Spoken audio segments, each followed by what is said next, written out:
highly frustrating moment that I think so many people hit, usually right around their 40s or 50s.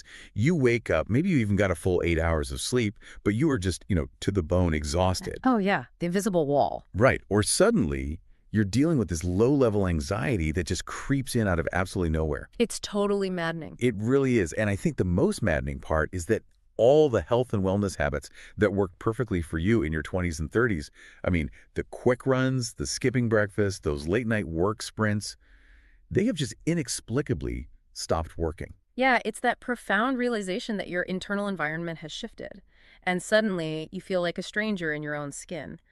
The sources we are analyzing today for this deep dive tackle this exact phenomenon. Which I'm so excited to get into. Same here.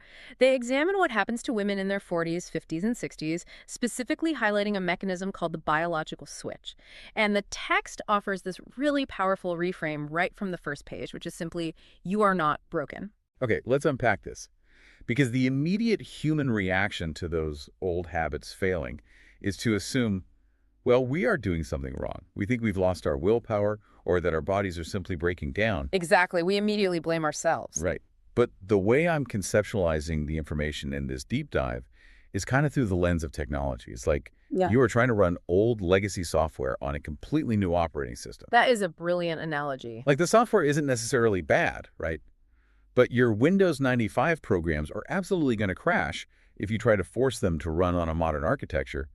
The body hasn't failed. The system architecture just fundamentally changed. And that structural shift is precisely what the sources identify as neuroendocrine recalibration. And I mean, it is a massive undertaking by the body. So just to clarify, neuro refers to the brain and the nervous system, and endocrine is the hormone system. Correct. So in your 40s, 50s, and 60s, these two incredibly complex networks are renegotiating how they communicate. The baseline levels of hormones like estrogen and progesterone, they're changing. Which means the receptors in the brain that rely on those hormones have to adapt to that drop. Exactly. The brain is essentially searching for a chemical signal that is just no longer there in the same quantity. And when the brain can't find that signal, it panics. It interprets that internal fluctuation as a literal threat. Yes, which throws the body into what the text calls survival mode. Wow, survival mode. Yeah. The hypothalamus, which acts as the body's master thermostat, it gets confused by the shifting hormone levels. Because the internal communication is erratic, the nervous system becomes hypersensitive. It just races for impact. And that is the root of the unexplained exhaustion, right? The brain fog and that creeping anxiety. That's exactly it. The nervous system thinks, okay, things are changing rapidly, therefore we must be in danger, and it floods the body with stress hormones. So we have a new operating system, but it's currently stuck in this hypersensitive, panicked survival mode. I guess the core mission of the source material seems to be figuring out how we update the software to calm the system down. Like, how do we actually take control of this recalibration? We do it by leveraging the ultimate tool highlighted in our research, which is epigenetics. Epigenetics. Okay, break that down for us. Well, we cannot alter our base DNA, right? The genetic blueprint you were born with remains the same. However, epigenetics is the science of how behaviors and environments influence which of those genes are activated and which are silenced. Oh, really? Oh, absolutely. The research reveals that our daily thoughts, feelings, and actions act as literal, physical, biological switches on our DNA. So we're looking at epigenetics not as a fixed blueprint, but as like a dynamic control board. A control board you have access to every day. Does this mean we are actually in the driver's seat of our biology? I mean, what the sources are arguing is that behavior, even intangible things like thoughts, can physically flip those switches. But how does that actually work mechanically? How does a feeling change a cell? So if we connect this to the bigger picture, the mechanism relies on chemical tags called methyl groups. When you experience chronic stress or stay stuck in that midlife survival mode, your body produces a cascade of neuropeptides and stress hormones. These chemicals travel through your bloodstream, bind to the receptors on your cells, and literally add or remove these methyl tags on your DNA. Oh, wow. So they can turn on the genes responsible for systemic inflammation. Yes, and they turn off the genes responsible for cellular repair. But, and this is the key, the reverse is also true. Meaning if we send signals of safety, we change the chemical cascade. We flip the switch. Actions that signal safety to the nervous system will physically deactivate the expression of those inflammatory genes and activate vitality and repair. That is incredible. It really is. Navigating this neuroendocrine recalibration isn't about massive, sweeping life overhauls or, punishing yourself at the gym. It's about flipping these epigenetic switches through very specific, intentional daily micro habits. Okay, since behavior flips the switches, it makes sense to look at the very first behavior of the day, which is how we fuel this new operating system. The sources point to our first biological anchor, and it is highly specific. It's not just eat a healthy breakfast. The requirement is starting the morning with exactly 30 grams of clean protein. Why that specific number, and why is the timing so critical right out of the gate? It comes down to managing what the source text calls the cellular fire, which is driven by blood sugar instability. The cellular fire. Right. During this midlife recalibration, as estrogen levels fluctuate and drop, women's bodies naturally become more insulin resistant. Estrogen historically helped keep cells sensitive to insulin, allowing them to easily absorb glucose for energy. So without that strong estrogen presence, the body just struggles to process carbohydrates and sugars the way it used to in your 30s. Exactly. So if you eat a carb-heavy breakfast now, like a bagel, oatmeal, or even just a big fruit smoothie, the glucose lingers in the bloodstream. It spikes drastically because the cells aren't absorbing it sufficiently, and then inevitably it crashes hard. And that crash is devastating to a nervous system that's already hovering in survival mode. Yes. The brain perceives a rapid drop in blood sugar as a literal life-threatening emergency. It responds by dumping adrenaline and cortisol into your system to force the liver to release stored glucose. So that adrenaline dump creates the sudden morning anxiety, the mid-morning jitteriness, and that deep, heavy exhaustion that follows. Precisely. Furthermore, those constant spikes and crashes cause glucose to bind with proteins in the blood, creating advanced glycation end products, or AGs. Which causes systemic inflammation. Yes. That is the cellular fire. Here's where it gets really interesting. I was thinking about this mechanism, and the best way I can picture it is by thinking about how you build a campfire. Okay, I like this. Eating sugar or simple carbs in the morning is like throwing crumpled up newspaper onto a spark. It flashes hot and bright instantly. You get a quick burst of heat and energy, but it burns out in 30 seconds, leaving nothing but smoke and ashes. That is the spike and the crash. That is a very apt metaphor. But eating 30 grams of dense, clean protein, that is like taking a heavy, dense oak log and placing it on the fire. It takes a little longer to catch, but once it does, it burns slow, steady, and cool for hours. I love that. And that 30-gram threshold is not arbitrary at all. Research in protein synthesis shows that in midlife, the body requires a higher concentration of an amino acid called leucine to trigger muscle protein synthesis and stabilize blood sugar. And 30 grams of high-quality protein provides that required leucine dose. Exactly. By providing that steady, reliable source of energy, you prevent the glucose spike, you prevent the adrenaline crash, and you extinguish that inflammatory cellular fire. You are chemically signaling to your nervous system, we have fuel, we are safe, we don't need to panic. Okay, so prioritizing that protein immediately handles the metabolic panic. You stabilize the physical fuel. Right. But we still have the neurological side of the equation to deal with.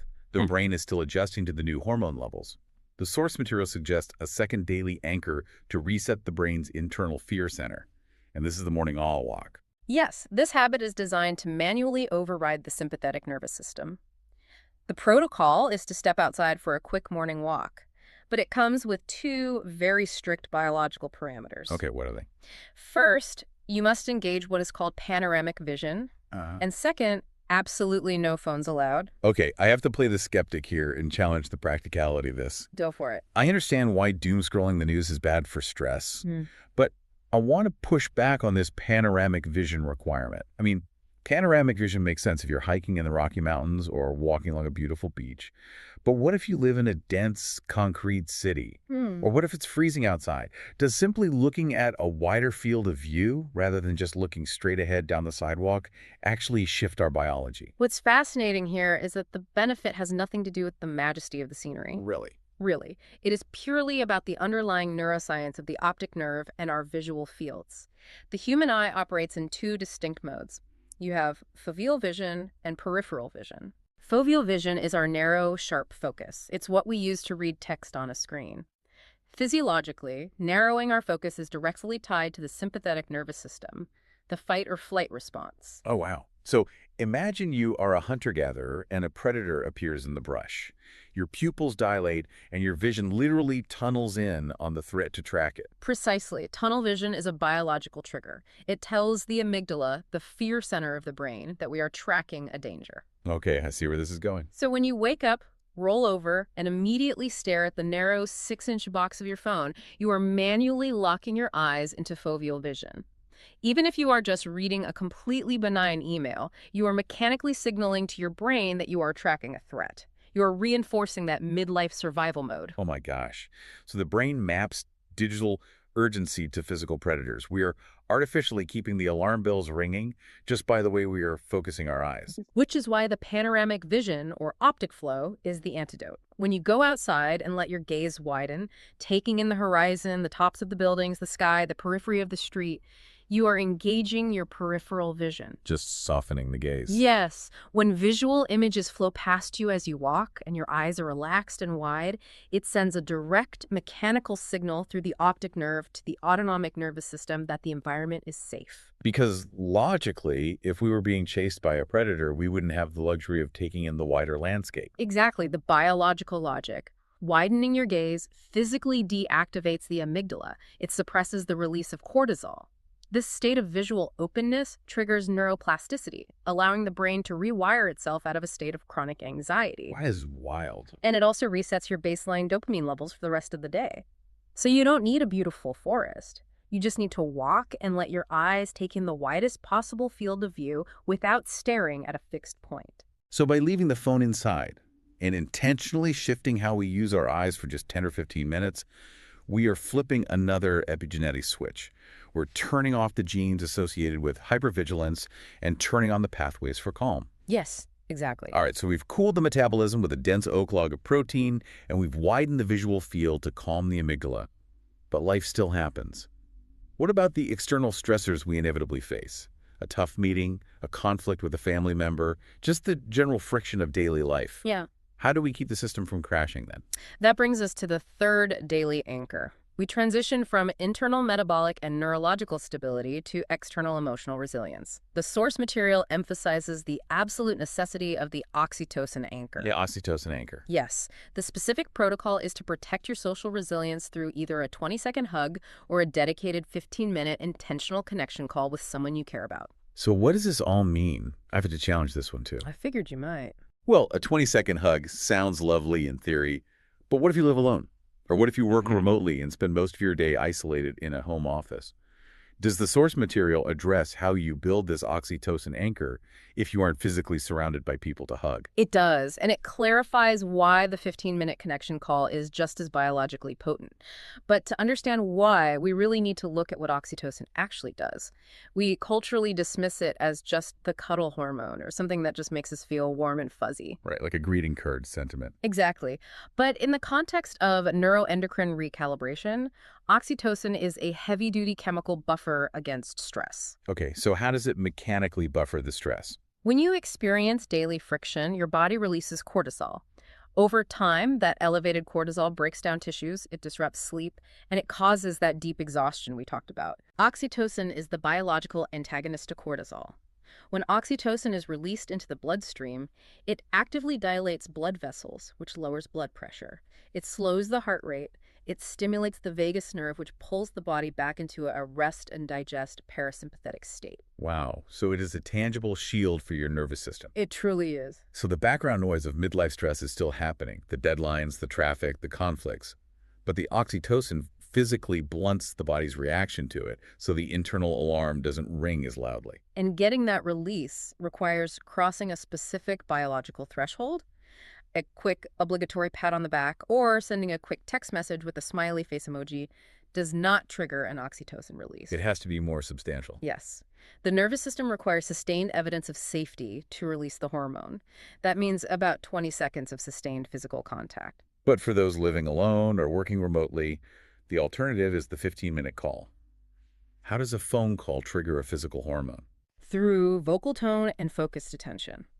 When you have a genuine, uninterrupted conversation with someone, hearing the nuances in their voice, engaging in active listening, sharing a laugh, You stimulate the vagus nerve through the auditory pathways. Ah, so it's about the sound of a safe voice. Exactly. The brain's mirror neurons recognize the safety and connection in the other person's voice, which Hmm. achieves the exact same parasympathetic resonance as a physical hug. By intentionally anchoring oxytocin every single day, whether through physical touch or deep vocal connection, we actively protect our resilience. We give the operating system the chemical shielding it needs to recalibrate in peace. Perfectly said. It treats connection not as a luxury or a nice to have, but as a rigid biological necessity. It's a daily vitamin for your nervous system. Yes, it is. So, we have a clear roadmap. Mhm. We stabilize the blood sugar with the 30-gram protein anchor. We deactivate the amygdala with the panoramic all walk. We shield against cortisol with the oxytocin anchor. But knowing the mechanics of these habits is only half the battle.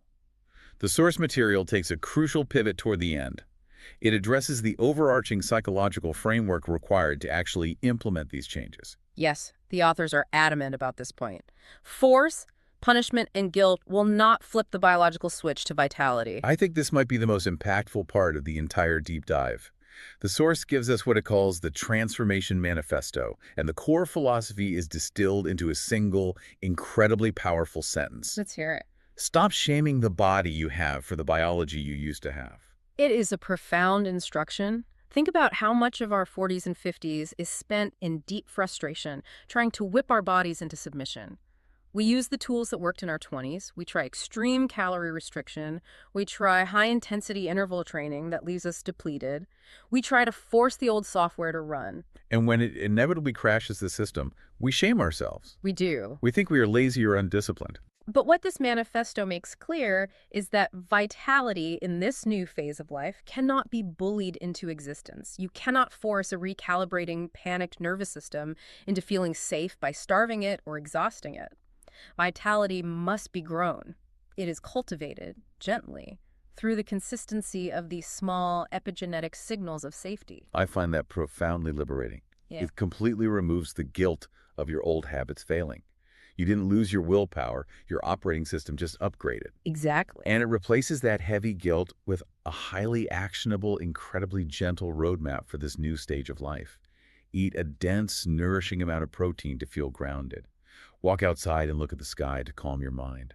Connect deeply with someone you love to protect your heart. It frames health not as a battle against your biology, but as a partnership with it. It really does. Right. So, to briefly trace the path we've taken today, we started by understanding the biochemical shift. The exhaustion and anxiety of midlife aren't signs of brokenness. They are the symptoms of a profound neuroendocrine recalibration. The brain and hormones are rewiring. We learned that we don't have to be victims to the survival mode because epigenetics proves that our daily actions act as physical switches on our DNA.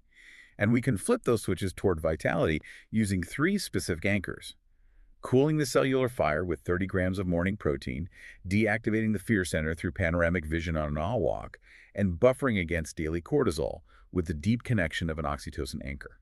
This raises an important question, something really worth pondering as we wrap up. Okay. If our daily thoughts, feelings, and these specific microactions are literally switching our biology on and off at a cellular level, well, how much of what we culturally accept as the inevitable decline of aging in our 40s, 50s, and 60s is actually just our collective failure to update our daily habits to match our new neuroendocrine rulebook?